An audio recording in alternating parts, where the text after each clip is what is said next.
pengacara Erdina menyatakan bahwasanya pasal berlapis yang dilakukan oleh jaksa itu sangat kejam, Bang. Bagaimana itu tanggapan kita, Bang, sebagai jaksa, Bang? Nah, jadi pasal dakwaan kita itu sesuai dengan pasal dari penyidik berkas perkara, yang mana dia telah membuat berita hoak sehingga membuat onar.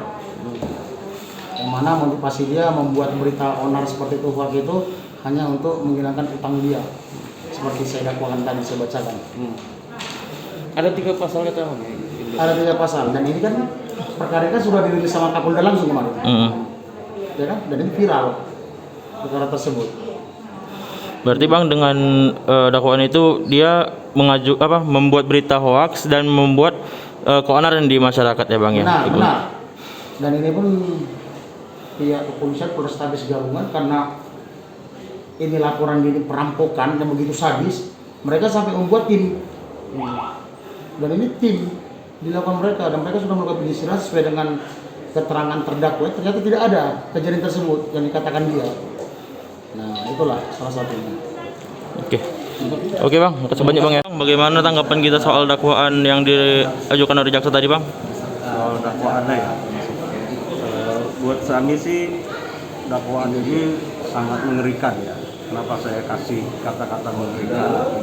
Karena pasal yang diajukan itu kan pasal dari Undang-Undang Nomor 1 Tahun 46 ya, ancaman pidana itu 10 tahun. Dan hal tersebut sangat sangat mengganggu rasa keadilan kalau buat saya pribadi ya. Karena seorang ini sebetulnya sudah menjadi korban dengan sendirinya ya.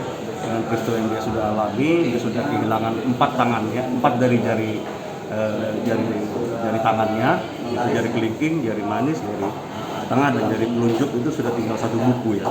Artinya sudah sangat menderita lah. Dan ibu ini pun sudah ditahan sejak tanggal 16 Mei artinya sudah 5 bulan lebih ya.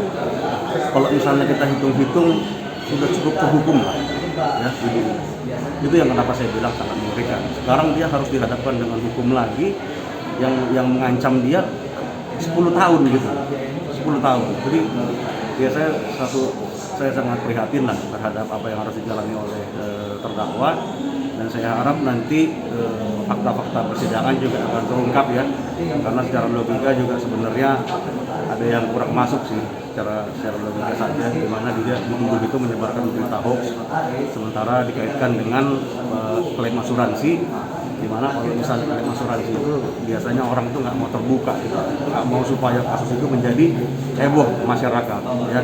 Jadi itu sangat kontradiktif sekali. Mudah-mudahan nanti kita bisa mengungkapkan kebenaran dan keadilan bisa tercapai di kasus ini.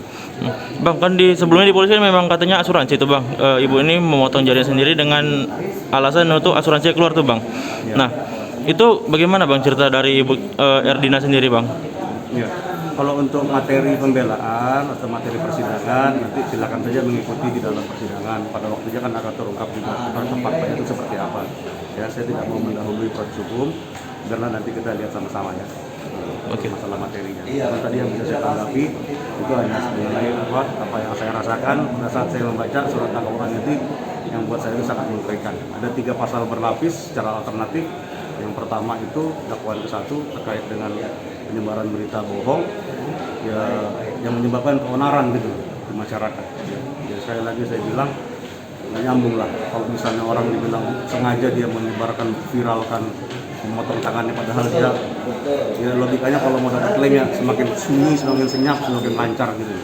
Jadi kalau misalnya ada tindak pidana silakan saja diproses, cuman secara proporsional lah. Secara proporsional. Pasalnya juga harus tepat karena kita bicara keadilan. Kita bicara keadilan buat orang kecil.